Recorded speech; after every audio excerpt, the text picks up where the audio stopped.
Good morning today. It's Saturday in Virginia, and I'm dressed for rain because it is kind of raining.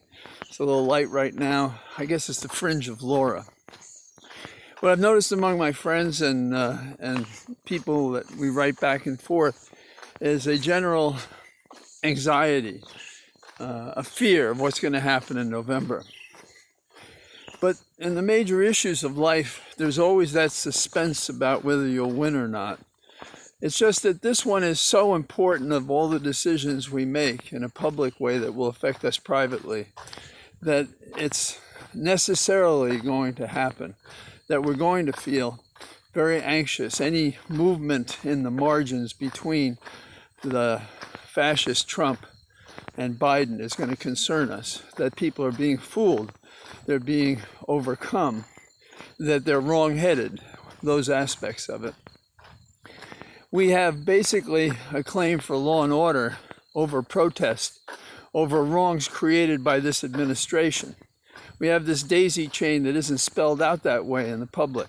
So, for example, when the president gives a speech and he's in violation of the Hatch Act, and he makes the most hateful statements, he then is offended that as people leave, who shouldn't have been there in the first place, that is at the White House in a political demonstration under the Hatch Act, as people are leaving and protesters are objecting, he thinks it's terrible that they should be there and that they should object.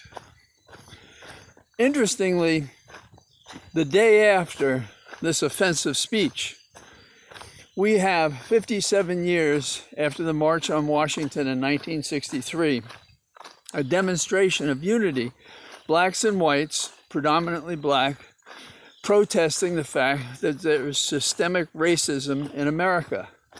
Another example of a wrong that hasn't been righted, that has persisted throughout the history of this nation. Yes, we've made advances, but when black young men or black men who are adult are being killed for, in one case, George Floyd, a bogus $20 bill, and we see Mr. Blake, another young man, paralyzed, who apparently was walking to the back of the car with no evidence that he had any weapons he could use or intended to use to see his children inside the car, and he is shot 7 times. These kinds of things go beyond the invisible prejudice that isn't seen on a day-to-day basis. And we can thank technology that people now know these things. In 1968, as a young man, I saw those who were our heroes killed, assassinated, Martin Luther King and Bobby Kennedy in the same year. It's in the middle of the Vietnam War.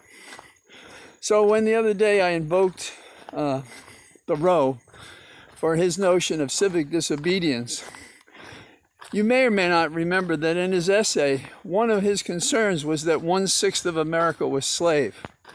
We've made progress from that, but we won't make progress completely until we remove this autocrat from the West Wing.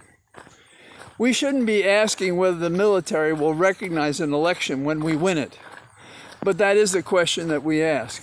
So I hope that this helps you get through where we are in this struggle to replace this autocrat and restore America as a republic. I was distracted by this car. Can you believe it? On my road, that a car would come. It happens.